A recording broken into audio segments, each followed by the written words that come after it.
ओम शांति। हाँ जी, लौकिक करे निलौकिक तो रहता था। अलौकिक ही तो था ना, हाँ और सब कुछ सारी व्यवस्था मिली हुई थी। हाँ तो मन एक ऊंची अवस्था में पहुंच जाता है, हल्की अवस्था में पहुंच जाता है, क्योंकि कोई रिस्पॉन्सिबिलिटी नहीं होती। वो होती है खुशी की अवस्था, उसे हम योग समझ लेते हैं। और फिर हर 1-2 घंटे पे ट्रैफिक कंट्रोल बज ही जाता है। शिव भगवान वाचे एक दिन भी कोई अच्छी तरीके से याद में रहे तो कर्मातीत हो सकता है। तो आपकी बात तो फिर गलत होगी। तो समझना है इन एक्चुअल योग क्या है, उस चीज़ को बहुत डीपली समझना पड़ेगा। ठीक है, कल भी बताया था वैसे तो माता जी, आज फिर दोबारा बता देते हैं कि अगले 4-5 दिन बहुत ज़्यादा इम्पोर्टेंट है। अपने आप को विशेष ध्यान में रख के चलो। जो लोग कल आए होंगे उन्होंने अटेंशन दिया ही होगा। दिन में कम से कम अगर 6 घंटे की सीटिंग नहीं है तो फिर यहाँ भट्टी में आने का मेरी तरफ से कोई फ़ायदा नहीं है। बाकी सबकी अपनी अपनी लाइफ है। मधुबन माना कम से कम 6 घंटे बैठ के योग कैसे करना है वो आप डिसाइड करो। ठीक है, 3:30 तो ऑफिशियल हैं बाबा के। 1 घंटा सुबह अमृत वेला, 1 घंटा शाम को। ठीक है, आधा घंटे का ट्रैफिक कंट्रोल और आधा घंटा मुरली का, 3 ही है। और शाम को सोने से पहले आधा घंटा। वहाँ जब जैसे ही ब्राह्मण बने आप तो अमृत वेला, मुरली, नुमा शाम, ब्रह्मा भोजन और सेवा वहाँ पर भी कर रहे हो, यहाँ पर भी कर रहे हो। तो क्लासेस करने को भट्टी थोड़ा ही कहते हैं। कल भी बताया था, सारी दुनिया में क्लासेस सारी इतनी मिलेंगी कि एक दिन में इतनी क्लासेस होती हैं कि आप उसे पूरी ज़िंदगी नहीं सुन पाओगे। ठीक है, कम से कम 2-3 साल तक तो सुन ही नहीं पाओगे। हमारे यज्ञ में ही कम से कम 500 महारथी तो होंगे, 500 में से 250 तो रोज़ क्लास करा रहे होंगे। कैसे सुनोगे? तो इतने सारे विस्तार को थोड़े में सार करने का एकमात्र तरीका क्या है? याद। जितनी शक्तिशाली याद उतना ज़्यादा पढ़ाई समझ में आएगी। जितनी अच्छी पढ़ाई उतनी ज़्यादा शक्तिशाली याद बनेगी। तो सभी लोग विशेष इस चीज़ का ध्यान रखें। मधुबन विशेष है तपस्या भूमि, तो जितना ज़्यादा हो सके बैठ के योग करो। फिर जो क्लासेस होती हैं अटेंड करो, आपको अच्छी लगती हैं कंटिन्यू रखो। और आपको थोड़ा सा भी आइडिया लग जाता है कि ये सारी चीज़ें तो मैंने सुनी हुई है, तो जाकर योग करो। पूरे दिन में अपना लिख के शेड्यूल बनाना पड़ेगा कि मुझे किस समय से किस समय तक बैठना है, नहीं तो हो नहीं पाएगा। और मैं इस चीज़ की गारंटी देता हूँ, आज लिख के देता हूँ। ठीक है, कल आप में से 90% का शेड्यूल बना हुआ नहीं होगा। कल की बता रहा हूँ मैं, वो नहीं जो चला गया, जो आने वाला है। मैं आज बोल रहा हूँ कि शेड्यूल बना लेना, कल तक बनेगा नहीं। इतनी ताकतवर है माया। अब देखो, इसलिए सब लोगों को कल आज सोने से पहले ये बना लेना है, कल कितने घंटे बैठ के योग करना है। ताकत योग लगाने में नहीं है, ताकत है योग का शेड्यूल बनाने में। मुझे किस समय बैठना है, नहीं तो फिर एक जो नॉर्मल है हमारी। आप सिंपल सी बात देखो कि जैसे भाई जी ने कहा कि आज सारा दिन योग में ही थे। जब बैठ के नहीं योग लग रहा है, चलते फिरते कैसे लगेगा? तो वो जो ह्यूमन नेचर है, ये इनकी प्रॉब्लम नहीं है, सभी की है। सबको एक लगता है कि चलते फिरते बाबा को याद करना है। ठीक है, चलते फिरते याद होगी कैसे? पहले तो बैठ के अपने आप को साधना पड़ेगा ना। पहले तो अपने आप को बैठ के साधना पड़ेगा, और उस साधने के लिए एक लंबी तपस्या की ज़रूरत है। पहले जब यह यज्ञ शुरू हुआ, कई लोग एग्जाम्पल देते हैं कि हमने बड़ों को कभी बैठे हुए नहीं देखा। हाँ, हमने दादियों को कभी योग चलते फिरते योग करते हुए देखा। पहले 14 साल क्या हुआ? पहले 14 साल हुई थी तपस्या, जहाँ पर दादियाँ 8-8 घंटे नहीं, 16-16 घंटे नहीं, 21-21 घंटे भी बैठ के योग किया है। 42-42 दिन भी बैठ के योग किया है, एक साथ 42 दिन। आदरणीय देवता दादी जी को बाबा ने एक स्वमान दिया, उस स्वमान में टिकी, और 42 दिन में उनके टोटल संस्कार चेंज हो गए थे। और फिर 42 दिन के बाद जब उनको बाहर भोजन लाया गया, मतलब, और फिर कुछ चीज़ें, तो बाबा से बोलती हैं कि ये क्या लाए हो? भोजन लाए ना इतना सारा, तो 1 चम्मच दूध में पूरा भोजन, ऐसी कुछ कुछ चीज़ें। तो बाबा कहते हैं मधुबन का 1 हफ्ता 1 साल के पुरुषार्थ के बराबर है। तो वो पुरुषार्थ होना चाहिए। आज पूरी मुरली किसने रिवाइज करी? हाथ खड़ा करो। पूरे दिन में मुरली किसने रिवाइज करी? पूरी मुरली रिवाइज। फिर कहाँ कब करी माता जी? दिन में। हाँ चलो 3 लोग यूनिवर्सिटी में आके नहीं पढ़ रहे हो, घर पे क्या हाल होगा? हाँ हाँ ठीक है। पूरे दिन में मुरली रिवाइज करने का लक्ष्य रखो। ये सबसे अच्छा टाइम है आपके पास। ज्ञान सरोवर में आप में से आधे लोग पहली बार ही आए होंगे, ठीक है? तो उस पहली बार को किस तरीके से यूज़ करना है वो आपके ऊपर है। और अगर अभी ताकत लगा दी तो ये 1 हफ्ता 1 साल बन जाएगा वहाँ, और 1 साल का पुरुषार्थ इकट्ठा करके ले जाना, मतलब अपने योग में 4 चांद लगाना, ठीक है? तो इसलिए अपने को बहुत ज़्यादा और सबसे ज़्यादा साइलेंस, ठीक है? सुबह सुबह माता जी जा रही थी, पता तो था नहीं, मैंने भी शक्ल तो देखी नहीं, तो माता जी इधर चली गई, तो वो माता जी यहाँ पीछे खड़ी थी, उन्होंने इतनी ज़ोर से आवाज़ लगाई कि बाबा रूम तक आवाज़ आई, ठीक है? उधर कहाँ जा रही है, इधर आ। तो ध्यान रखो छोटी छोटी चीज़ों का। और सबसे बड़ी बात है, यहाँ पर कमाई का सबसे बढ़िया साधन है आप लोगों के पास, तो इसलिए बहुत ज़्यादा, है ना? और बैठ के बाबा के सामने बैठो, बाबा की आंखों में आंखें डाल के। योग नहीं लगता ना तो भी कोई बात नहीं, बैठो, अपने को साधने का प्रयास करो, ठीक है? योग लगाने के लिए बहुत ज़्यादा चीज़ों की ज़रूरत नहीं है। योग लगाने के लिए सबसे पहले भावना की ज़रूरत है। जब मेरे मन में ही नहीं है कि मुझे योग लगाना है, अब ये अमृत वेला, मुरली और शाम का योग, ये तो ज़रूरी बता रखा है भाई। ब्राह्मण तभी तो बनोगे जब बेसिक्स होंगे, जब पहले बेसिक्स ही नहीं है तो फिर कैसे होगा? तो इसलिए तो आज बाबा ने मुरली का गीत किसको याद है? हाथ खड़ा करेगा कोई? मुरली का है जो पिया के साथ है। पिया नाम कब आया पता है? तो फिर कौन से पिया के साथ है? तो शिव बाबा का नाम पिया कहाँ है ये तो बताओ। हाँ तो ये तो कहने में आता है ना, ठीक है? तो जब यज्ञ में ब्रह्मा बाबा ने शिव बाबा का परिचय देना शुरू किया तो बहुत लंबे समय तक ब्रह्मा बाबा ने पालना दी। ज़्यादातर दादियों ने भक्ति मार्ग में बहुत अच्छी भक्ति कर रखी थी, तो ब्रह्मा बाबा जैसे ही ज्ञान में आए तो उनको बहुत अच्छा अपने ऊपर निश्चय हो गया, उससे बहुत अच्छे अच्छे साक्षात्कार होने लगे। तो after 17 years, around 17 to 20 years, है ना, 1936 से लेके वो जो 14-15 साल हैं, तो सभी को ये लगे कि ब्रह्मा बाबा ही भगवान है।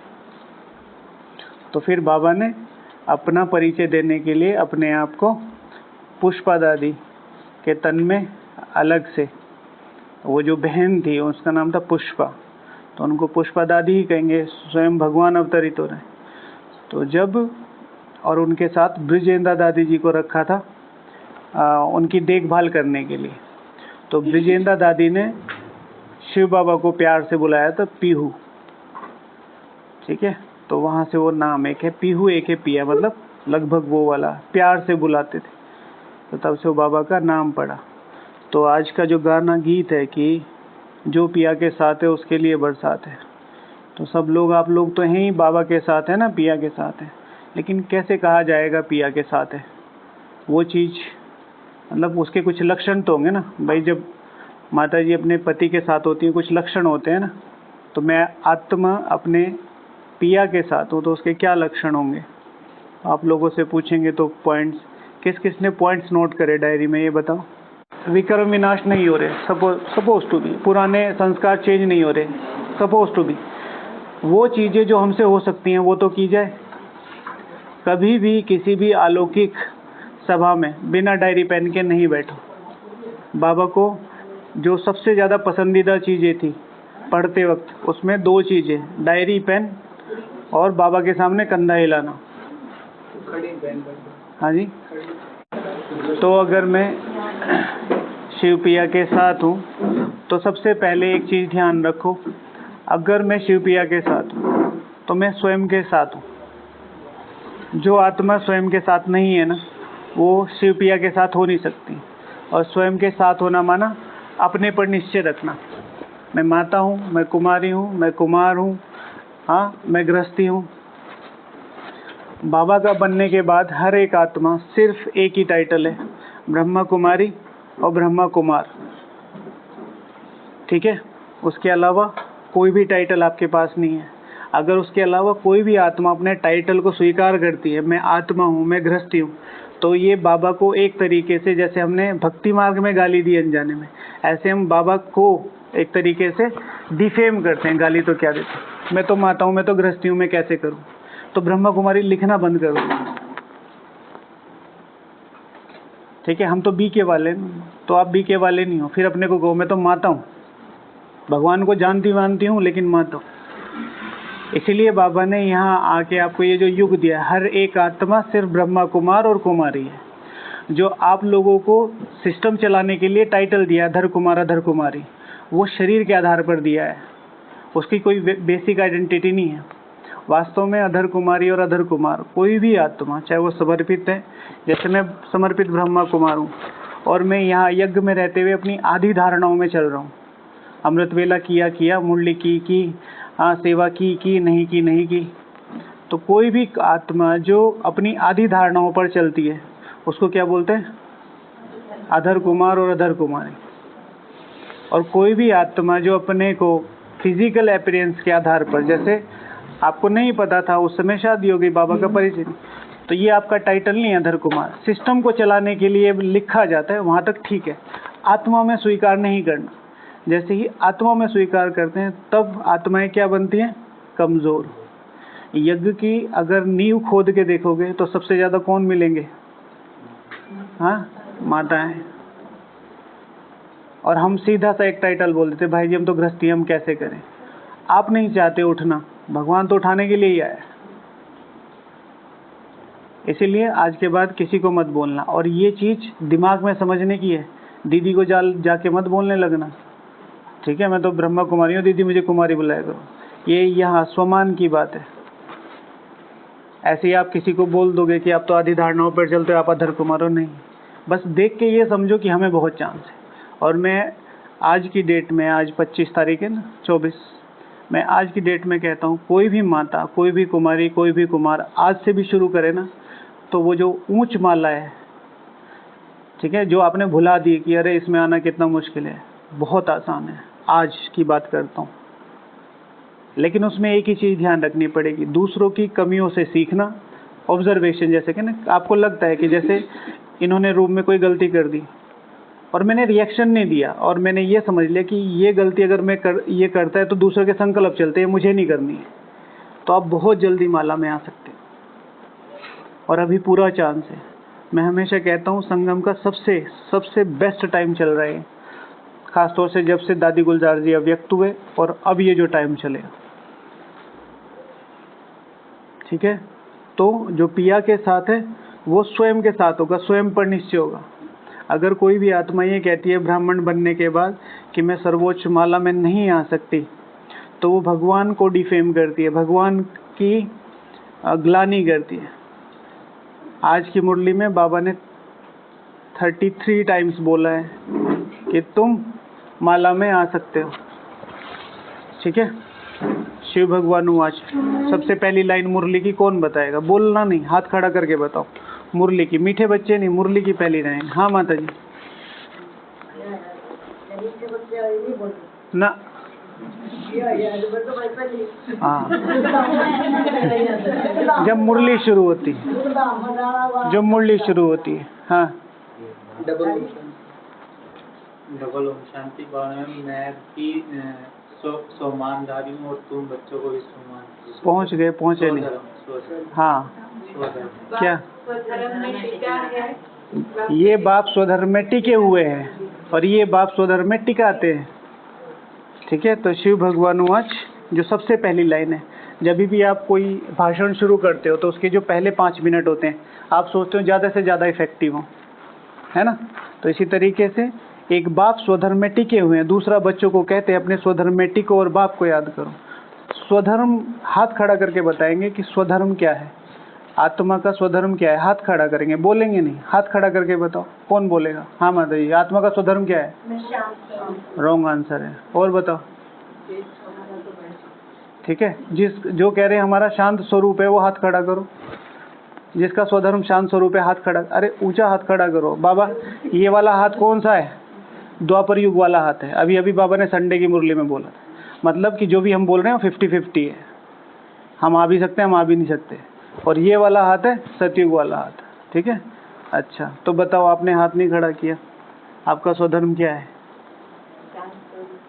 तो यही तो बोल रहे हो फिर। हाँ दीदी, क्या है स्वधर्म? नहीं रुको, इनको बोलने दो ना जो आते हैं। हाँ क्या स्वधर्म है भाई जी? कितने साल से ज्ञान में आप? 2.5। अच्छा 10 साल से कौन है?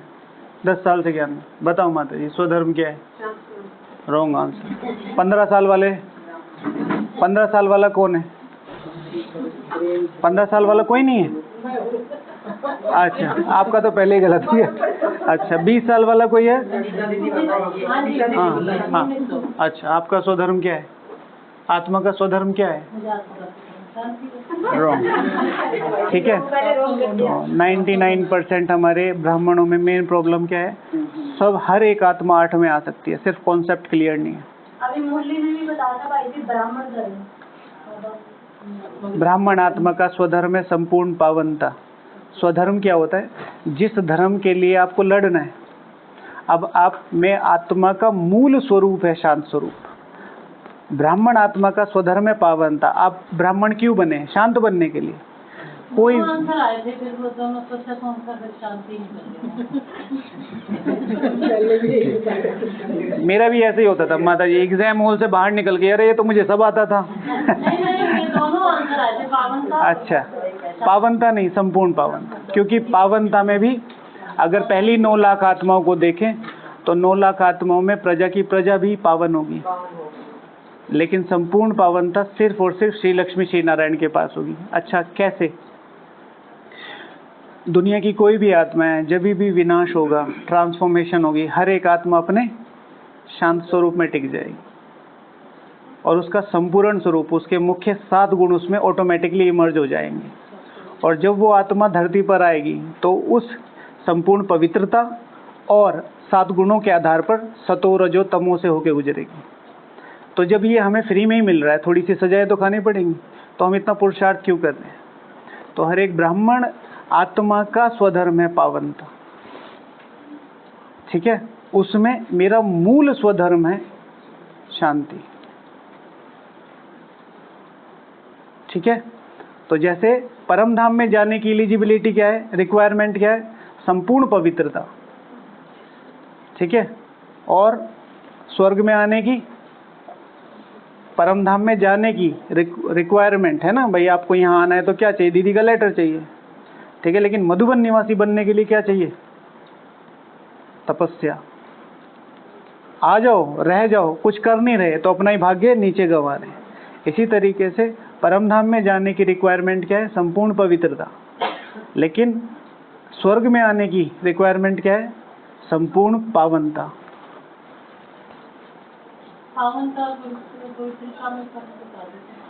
पावनता और पवित्रता में किसको फर्क पता है? हाथ खड़ा करो, पीछे वाले नहीं।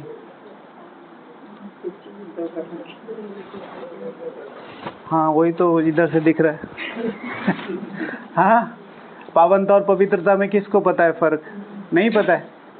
पवित्रता हमारी पावनता का एक सब्जेक्ट है जिसके आधार पर हमें एडमिशन मिलता है ब्राह्मण जीवन में। पावनता वो डिग्री है जिसके आधार पर हमें राजधानी मिलती है। ठीक है भाई, आपने 12th पास कर ली तो आपको इंजीनियरिंग कॉलेज में एडमिशन मिल जाएगा, लेकिन इंजीनियरिंग कॉलेज में अगर 100% मार्क्स आए तब जॉब मिलेगी। तो पावनता, पवित्रता सिर्फ जैसे आप कहते हैं ना मन वचन कर्म की पवित्रता, हाँ, संबंध संपर्क की पवित्रता, पवित्रता। लेकिन पावनता की डेफिनेशन है सर्वगुण संपन्न, 16 कला संपूर्ण। याद है किसी को? हाथ खड़ा करो। अब इनको पास कहे या नहीं, ये तो पास है भाई। देखो एग्जाम, हाँ तो एग्जाम में तो लिख लिया ना भाई, तो सबसे पहले अपनी डेफिनेशन याद करो। कल का सबका अमृत वेला यहाँ से शुरू करो। मैं बाबा के सामने दृष्टि मिला के, बाबा मैं इस बार मधुबन आई हूँ, सर्वगुण संपन्न, 16 कला संपूर्ण, संपूर्ण निर्विकारी, मर्यादा पुरुषोत्तम, डबल अहिंसक, अहिंसा परमो धर्म को सर्वोच्च रीति पाने। ठीक है ना, डेफिनेशन यहीं तक ही है, अहिंसा परमो धर्म। सर्वोच्च रीति पाने का मतलब है, एक है अहिंसा परमो धर्म, 9 लाख आत्माओं पे आएगा। सर्वोच्च रीति सिर्फ और सिर्फ श्री लक्ष्मी श्री नारायण अंगीकार करेंगे, प्राप्त करेंगे। एक एक डेफिनेशन को क्लियर करो, एक एक डेफिनेशन पर योग करो। मर्यादित नहीं आएगा, मर्यादा पुरुषोत्तम, मर्यादा पुरुषोत्तम। ठीक है, तो सब लोग इस चीज को बेसिकली सबसे पहले जो है सारी चीजें, अभी तो आप भट्टी कर रहे हो, तो पूरे दिन में जो मुख्य 3-4 क्लासेस होंगी उसमें से कोई भी मुख्य 1 या 2 सेलेक्ट कर लेना, बाकी काम करना योग पे।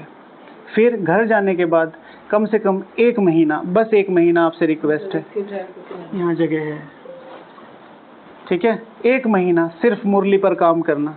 मुरली से योग बनाओ, मुरली से धारणाएं बनाओ, मुरली से चिंतन बनाओ। बाप जो कह रहा है ना, उसकी ध्यान नहीं है किसी को भी। सिर्फ 2 लोगों ने पूरे दिन में पापा ने क्या कहा वो 2 लोगों ने रिवाइज करा, और बाकी सबकी क्लासेस याद होंगी। बाप सही कह रहा है या भाई सही कह रहा है? भाई भी सही कह रहा है, लेकिन बाप से आसान कोई नहीं बता सकता। कई बार ऐसा होगा, कोई क्लासेस सुन के आपको ऐसा लगा होगा, अरे ये तो बहुत मुश्किल है, यहाँ तक कैसे पहुँचेंगे। शिव भगवान वाच में तुम्हें सहज राजयोग सिखा, तो अर्थात भगवान से सहज कोई बता नहीं सकता, लेकिन भगवान की नहीं सुन रहे हैं। हमारे लिए मुरली 7 से 8 का एक स्लॉट हो गया है, और मुरली सुनते ही हम सोचते हैं काम पूरा हो गया। मुरली सुनते ही काम शुरू होता है। मुरली से भाई मैं मास्टर हूँ, मैं आपको पढ़ाने आया, जो लेसन मैंने पढ़ाया अगले दिन उस पर आपने कोई काम ही नहीं किया, तो मेरा आना तो बेकार हो गया। और हम रोज क्या कर रहे हैं, मुरली सुन रहे हैं। सबको ये मीठे बच्चे, प्रश्न उत्तर, वरदान, स्लोगन लिखना बंद करना है, सब बंद करो। एक ही चीज ध्यान रखो, आज बाबा ने मेरे लिए 5 पॉइंट कौन से गए, और इन 5 पॉइंट पे मुझे योग करना है। मुरली को जीना शुरू करो। भगवान का प्यार मुरली, भगवान का दुलार मुरली, भगवान की शिकायतें मुरली, भगवान की राज मुरली, भगवान की पढ़ाई मुरली, भगवान का संबंध मुरली, भगवान की डांट मुरली, भगवान के गीत मुरली। ठीक है ना, भगवान का सब कुछ गिफ्ट कैसे देगा बाबा? मुरली से। वरदान मुरली से। वो तुम्हें शिकायतें करेगा मुरली से। कल उल्हाना दिया, कौन सा उल्हाना दिया मुरली में, किसको याद है? आज भी दिया, हाँ मुझे सतयुग में नहीं। तो सारी चीजें बाबा की मुरली में। क्या एक बार पढ़ने से समझ में आ जाएगी? यूपीएससी की पढ़ाई आप में से बहुत सारे लोग जानते होंगे, 3-3, 4-4 साल पढ़ के तो ये 30 साल की जॉब मिलती है। 5000 साल की सर्वोच्च सुप्रीम सरकारी नौकरी लेने के लिए एक बार, और वो भी पढ़ा नहीं सुना है, उसके अंदर घुसो, बात करो उससे, मुरली क्या कहती है। किसी ने ढूंढने की कोशिश करी, आज बाबा ने कितनी बार मुरली में ये कहा है कि मैं तुम्हारे लिए आया हूँ? हाँ 36 बार,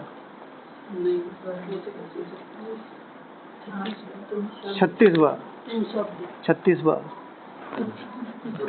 ठीक है, ढूंढिएगा। अच्छा आपने तुम निकाला होगा, तुम्हें और तुमको, समझा? तुमको भी 2 बार, तुमको तो मैंने काउंट ठीक है, ओके चलो।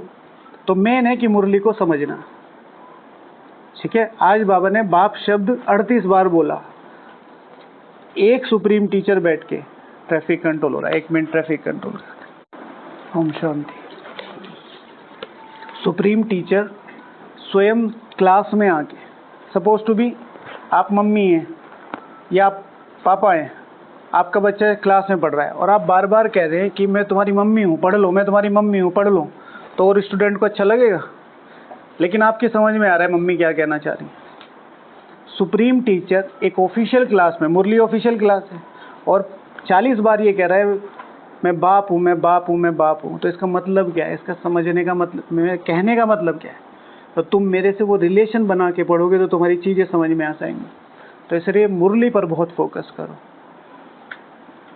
दिक्कत ये नहीं है कि कोई भी सब 8 में नहीं आ सकते, दिक्कत ये है कि सब 8 में आ सकते हैं, पर ड्रामानुसार कोई हिसाब किताब जैसे भी है, कॉन्सेप्ट क्लियर नहीं है। कई बार ऐसा होता है कि जो सुना रहे हैं उनके भी क्लियर नहीं होते हैं। मुरली सुनाने का साधन नहीं है, मुरली समझने का साधन है। पूरे काल चक्र में जो कुछ भी आप पाना चाहते हैं वो इससे मिल सकता है, और किसी को आप ये नहीं बोल सकते ब्रह्मा से मिल सकता है, मम्मा से मिल सकता है, फिर उनके बाद तो कोई कंसिडरेशन ही नहीं है। सिर्फ इस मुरली से, ये अकेली ऐसी है जो अगर इसमें से कुछ उठाया और उस पर योग कर लिया, समझ लिया, फिक्स हो गया। लेकिन हमारी सबसे ज़्यादा अंडरवैल्यूड मुरली है, इसलिए इस पर ध्यान देना शुरू करो। देखो बाबा ने बोला बाप देवी राज्य की स्थापना करते ही हैं ब्रह्मा द्वारा। तो इसमें सबसे इम्पोर्टेंट वर्ड बताओ कौन करे, हाथ उठा के बताओ। बाप देवी राज्य की स्थापना करते हैं ब्रह्मा द्वारा। इसमें सबसे इम्पोर्टेंट एक शब्द कौन सा है? स्थापना। और बाप देवी राज्य की स्थापना करते हैं ही है ब्रह्मा द्वारा। सबसे इम्पोर्टेंट वर्ड कौन सा है? हाँ, देवी। हाँ, बाप शब्द क्यों? जब रिलेशन है तो सब कुछ मेरा है, रिलेशन नहीं है तो कुछ भी मेरा नहीं है। सबसे इम्पोर्टेंट शब्द क्या है? बाप। तो मुरली को ऐसे समझना है। मैं तुमसे बात कर रहा हूँ, मैं सबसे बात नहीं कर रहा हूँ। इसीलिए मीठे बच्चे कहा, मीठे बच्चों नहीं कहा, मीठे बच्चे। अब मेरी और तुम्हारी कन्वर्सेशन है अगले 1 घंटे। तुम समझ रहे हो या नहीं समझ रहे हो, ये तुम्हारे ऊपर है। तो कल भी जैसे ही मुरली में कम से कम 5 मिनट पहले, 10 मिनट, 15 मिनट पहले तो पहुंच ही जाना चाहिए। फिर भी सेवाएं वगैरह हो तो बात अलग है। मैं भगवान द्वारा दिए जाने वाले सर्वोच्च वर्षे के लिए ये मुरली पढ़ रही हूँ, और अब बाबा मुझे आज के लिए 5 बातें कौन सी बता रहा है, और कल में सिर्फ अपना योग देख लेना। कोई भी क्लास कैसे आप अपनी तरफ मोड़ सकते हो, कोई भी करा रहा हो, दुनिया में कितनी बड़ी ताकत क्लास करा रही हो, ठीक है। बाबा मेरा एक ही लक्ष्य है कि वो जो सर्वोच्च माला है 8 की, उसमें सर्वोच्च पद पाना। अब इस क्लास में अगर कुछ ऐसा है तो मुझे कराना, और फिर वो क्लास सुनो। सबसे बड़ी प्रॉब्लम क्या है? हमारा लक्ष्य नहीं है। भट्टी की टिकट कितने दिन पहले कराई? 2 महीने पहले। इसी तरीके से लक्ष्य कुछ साल पहले डिसाइड होता है। इसी तरीके से बिना दुनिया में कोई चीज़ बिना लक्ष्य के चलती नहीं है।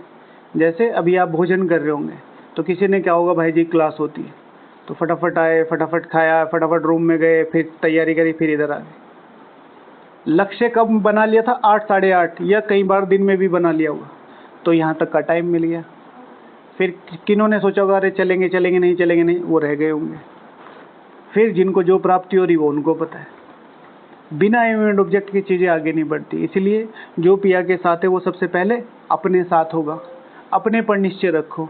अपनी शक्ल देख के डर मत जाओ, आत्मा को देखो। क्योंकि जब हम शीशे में देखते हैं कि भाई अरे अपने को ही देख के लगता है कि मैं बन पाऊंगा कि नहीं बन पाऊंगा, फिर सारी इतिहास याद आ जाता है। मैं माता थी, फिर कॉलेज में था, फिर स्कूल में था, ये किया। भगवान द्वारा चुना गया है तो भगवान आप पर विश्वास रख रहा है। भगवान सिर्फ एक चीज़ चाहता है, आप अपने पर विश्वास रखो। आज की मुरली में बाबा ने 36 टाइम बोला ये बात। एक चीज़ बाबा ने जो बताई है, बाप को बुलाते हो, पुराने रावण के देश में आओ, हम पतितों को आकर पावन बनाओ। किसको? हाँ, पतित की डेफिनेशन किसको पता है? अरे कर क्या रहे हो स्कूल में जाके? विकारी को तो विकारी कहेंगे। पतित किसको कहेंगे? जो दूसरों को दुख देता है। सारे अवगुण आ जाते हैं। कौन कौन से अवगुण आ जाते हैं बताओ? पर्टिकुलर डेफिनेशन बताओ। पतित का मतलब क्या होता है? गिरावट आना। तो द्वापर में तो फिर भगवान क्यों नहीं है? पतित का मतलब भगवान आया है, तो पतित का मतलब बताओ।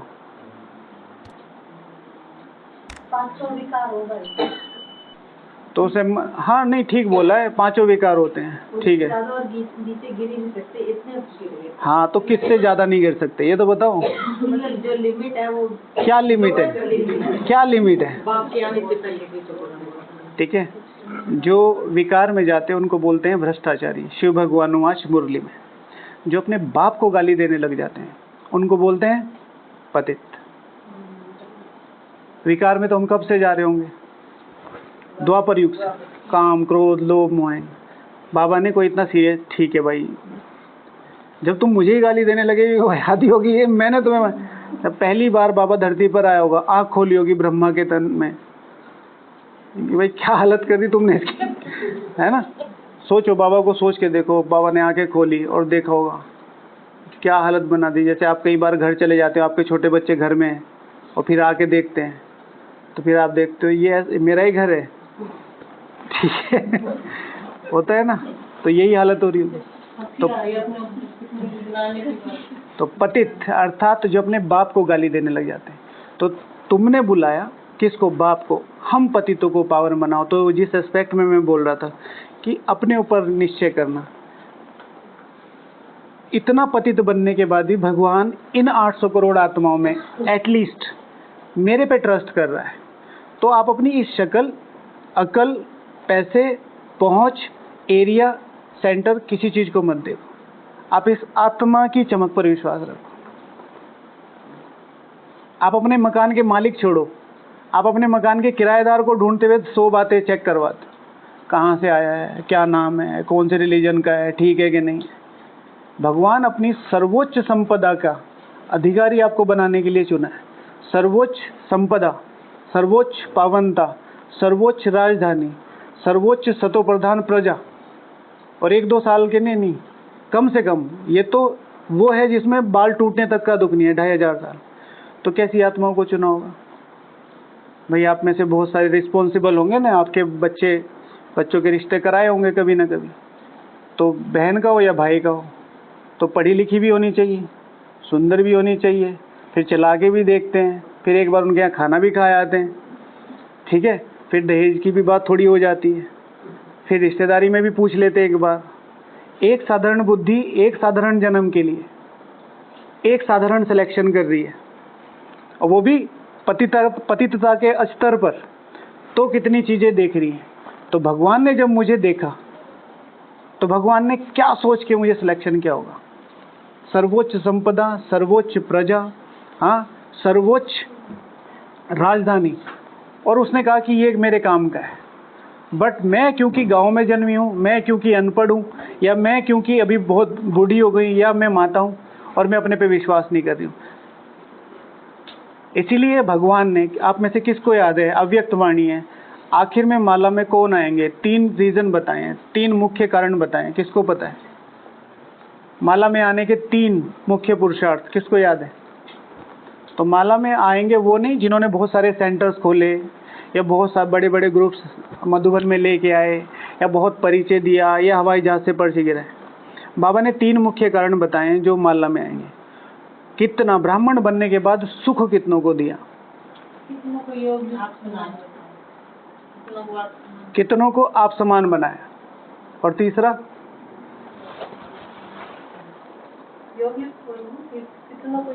दो हो गए ना, तीसरा तो सुख तो मैंने ही दे दिया था। तो तीसरा था कितना निर्विघ्न रहे। और ये तीनों चीजें आप किसी भी अवस्था में रह के, किसी भी देह, मतलब किसी भी कॉस्ट्यूम में रह के, किसी भी फाइनेंशियल बैकग्राउंड में रह के, किसी भी परिस्थिति में रह के रख सकते हो। आप समान बनाने के लिए खुद को बनाओ, सुख देने के लिए खुद को तैयार करना है, निर्विघ्न रहने के लिए खुद को तैयार करना है। इसलिए जो स्थूल सेवाएं आपको मिली है उन्हें कर्तव्य समझकर करना है। लेकिन कुछ लोग सेवाओं में इतना ज़्यादा घुस जाते हैं, मुझे यहाँ पे भी परिचय देना, यहाँ पे भी परिचय देना, और सुबह अमृत वेले उठे नहीं, क्या दे के आओगे? तो जैसे प्रसाद दे के आए थे, कर्णा दाना। अगर विश्व की बादशाही पानी है तो क्या राजाएं तैयार करने हैं? हम क्या करते हैं, इधर से ग्रुप लाए और इधर शांतिवन में छोड़ दिया, और 7 दिन तक जो भी गाइड आता है सारी गैयों को छोड़ के भाई चढ़ते रहो जहाँ पे भी तुम्हें चरना है। हाँ, कोई तो गेट के बाहर निकल जाती है, फिर उसे ढूंढ के लाते हैं कि भाई, है ना, कोई शॉपिंग चल रही है, कोई पहाड़ पे चल रही है, कोई डाइनिंग में चल रही है। सिस्टमेटिकली अगर उनको अपलिफ्ट करना है तो कितना ध्यान दे, एक गाइड की कितनी जिम्मेवारी होती है। ठीक है, तो सब लोग अपने पे ये बहुत ज़्यादा ध्यान रखो, जिनके साथ आते हो और जिनको लेके आते हो, एक एक आत्मा को ये लक्ष्य रखो, ये मेरे से ऊपर कैसे जाए, तो आप सर्वोच्च लक्ष्य तक पहुंच सकते हो। हर एक, किसी भी आत्मा की कितनी भी कमी कमजोरी देख लो, एक चीज अगर उसमें दिखाई देती है कि ये 8 में आ सकती है, तो फिर आप बड़े आराम से 8 में आ सकते हो। ताकत चाहिए मन में।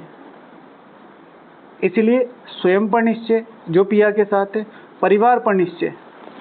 सबसे ज्यादा गड़बड़ कहाँ होती है? सब ठीक है, इनमें से कोई नहीं लगता। मैं सूरज भाई जी की बातें सुनाता हूँ, तो पहले रूम ऊपर था हॉल के, अभी तो नीचे ले आए, तो हम जाके बैठ जाते थे कभी कभी। तो एक भाई आया नीचे, सेवाधारी था, कुछ हुआ होगा, मुझे अभी मिलना है। मैंने कहा भाई ये खाना खा रहे हैं, मैं बाहर ही बैठ, नहीं मुझे अभी मिलना है। तो बोलते बोलते अंदर चला गया, तो हम तो अंदर ही बैठे थे।